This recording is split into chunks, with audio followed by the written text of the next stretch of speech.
বড় বড় ব্যবসায়ীরা বলেন, এরা আসলে কোনো দলের আদর্শের বিশ্বাসী না। আদর্শে বিশ্বাস করে তারপর যে হচ্ছে সেই দলের মানুষের জন্য কাজ করে সেই দলের মনোনয়ন নিয়ে প্রতিনিধি হিসেবে ব্যাপারটা এমন না। তারা ঋণখেলাপিদের ম্যান্ডেট নিয়ে তারপর হচ্ছে দলগুলোকে মোটা অঙ্কের টাকা দিয়ে তারপর হচ্ছে তারা মনোনয়নগুলো নেয় এবং সেই দলগুলো তাদের মনোনয়ন বিক্রি করে। সো দলগুলোকে বানায় ফেলছে আপনার এক একটা হচ্ছে মনে করেন আপনার মনোনয়ন বিক্রির আউটলেট কোম্পানি, যে এখানে আসলে এখানে সুলভ মূল্যে বা মোটা অঙ্কের টাকার বিনিময়ে মনোনয়ন পাওয়া যায়। এখন ধরেন আমরা তো ঠিক আছে ফাইন, ঋণখেলাপিদের প্রতিনিধি সংসদে যাচ্ছে, কিন্তু জনতার প্রতিনিধি তো সংসদে যাওয়া দরকার, গুরুত্বপূর্ণ না? তো আমরা দেখলাম যে জনতার প্রতিনিধি খুঁজেই পাওয়া যাচ্ছে না।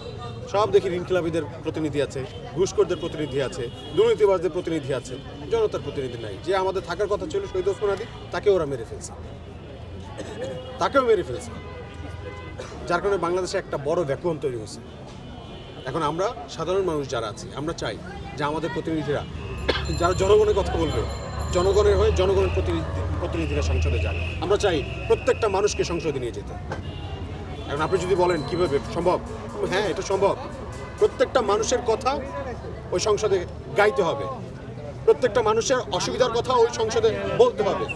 প্রত্যেকটা মানুষ যাতে ফিল করে, আমাদের এই 18 আসনের প্রত্যেকটা ভোটার যেন অনুভব করে যে তার কথা ওই সংসদে বাস্তবায়ন হচ্ছে, তার সমস্যা সমাধান ওই সংসদে বসে হচ্ছে, তখনই হচ্ছে তার বিজয় হবে।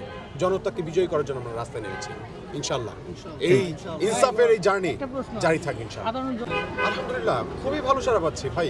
এটা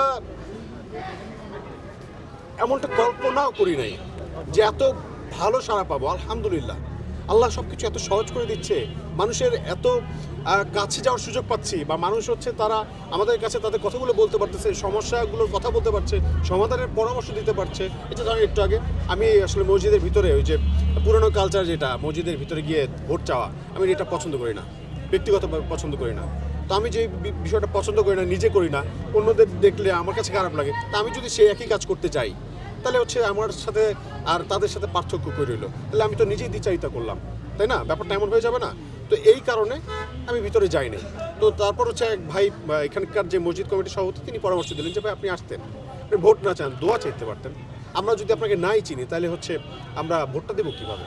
তো আপনি ভোট চাইতে তো আর অসুবিধা নেই, আল্লাহর ঘরে আসছেন, আল্লাহর কাছে ভোট চাইতে অসুবিধা, দোয়া চাইতে তো অসুবিধা নেই। এই কথা উনি বলছে যে আল্লাহর ঘরে আসছেন, আপনি দোয়া চান, মানুষের কাছে বলেন যে আল্লাহ যেন সব কিছু সহজ করে দেয়। তো ওনার কথা এখন আমার কাছে মনে হচ্ছে না, ইটস কনভিন্সিং, যে আল্লাহর কাছে তো আমরা দোয়া চাইতে পারি। তো আমি চিন্তা ভাবনা করছি যে ঠিক আছে, এটা আল্লাহর ঘর, আমি ভিখারির মতো বাইরে দাঁড়িয়ে থাকবো, আমি আল্লাহর কাছে সহযোগিতা চাইবো।